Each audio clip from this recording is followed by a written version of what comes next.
You've entered the realm where reality meets the extraordinary. Welcome to our channel.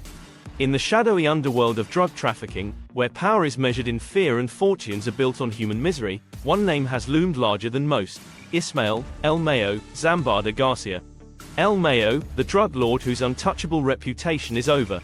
They look for him everywhere and the man is not even hidden. Go the lyrics to a song by Los Tecanes de Tijuana, in honor of Ismael El Mayo Zambada. Born in Calacón, Sinaloa, in January 1948, El Mayo's journey from a teenage trafficker to the elusive co-leader of the infamous Sinaloa Cartel is the stuff of legend. For decades, he evaded capture, becoming a ghost in the eyes of law enforcement and almost a myth. But today, the myth has come to an end. The powerful Mexican drug cartel leader who eluded authorities for decades was apparently duped into flying into the US.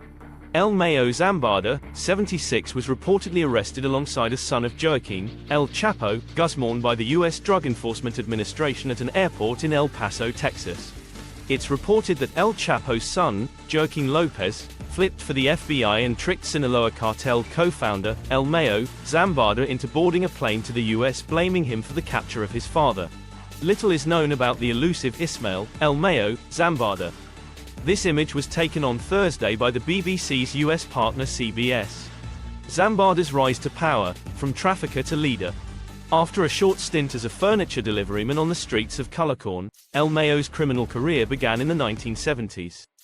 His rise from common trafficker to capo de capos, boss of bosses, is often called a story of pragmatism, cunning, and corruption. He first worked for the Mexican drug cartel, Guadalajara, a pioneer in the industry, which traded in marijuana, opium, and, eventually, cocaine. Later, he worked in the Juarez cartel, first as a middle manager and then promoted to leader, becoming increasingly close to the so-called Lord of the Skies, Amado Carrillo. By the early 1990s, he was a significant player in the Juarez cartel, transporting tons of cocaine and marijuana. After that, he was believed to have established a network of contacts in Colombia, where he made close friends and formed partnerships for cocaine production. Eventually, he was so powerful that he broke off from the Juarez cartel, but still managed to keep strong ties with the gang and avoided a turf war. And as other leaders either died or were defeated, Zambada's power grew. Plus, betraying allies was rarely a problem for him. However, what sets him apart from other drug lords is his preference for keeping a low profile. There are very few images of him. There have been reports that he has undergone surgeries to alter his appearance. He is 1.8 meters tall, and is physically imposing. It has also been said that he has multiple wives and children, but little else is known about him. By the time his infamous counterpart, El Chapo, was captured, El Mayo had already solidified his position as a kingpin within the Sinaloa Cartel. His operations stretched across continents, flooding the United States with cocaine and marijuana. In a rare 2010 interview with Mexican journalist Julio Scherer, El Mayo gave a glimpse into his psyche. Scherer described him as a fortress of a man, standing over 1.80 meters tall, dressed simply in a t-shirt and blue jeans, with a cap covering his ironical gaze. During this encounter, El Mayo spoke of his fate with a chilling resignation. "One day, I decide to surrender to the government to be executed. My case must be exemplary, a warning to all.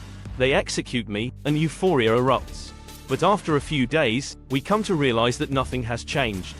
The urgency of capturing El Mayo intensified as the US grappled with the fentanyl crisis, a deadly opioid claiming over 100,000 lives annually.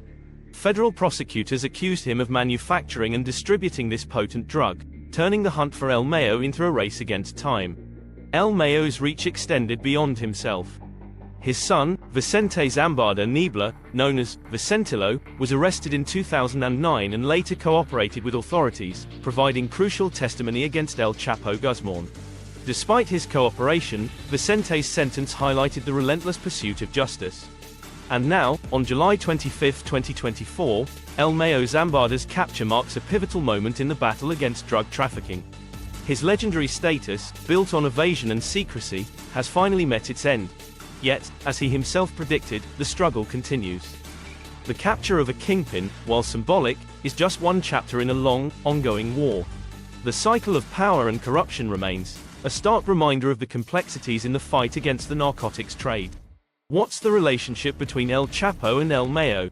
El Mayo and El Chapo, co-founders of the Sinaloa Cartel, built a worldwide network trafficking fentanyl, methamphetamine, cocaine, marijuana, and heroin.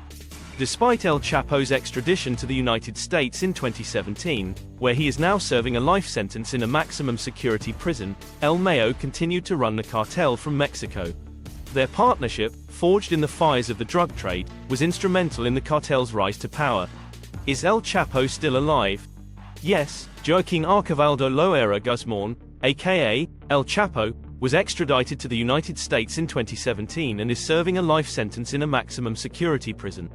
His incarceration marked a significant blow to the cartel, but the empire he helped build continued under the leadership of his longtime ally, El Mayo. This is the story of El Mayo Zambada, a drug lord whose legend will live on, even as he faces the justice he evaded for so long. And as they say in the cartel world, el que la hace, la paga, he who does it, pays for it. Thanks for watching. Stay tuned for more stories from the world of crime and justice. Subscribe, like, and share for the latest updates.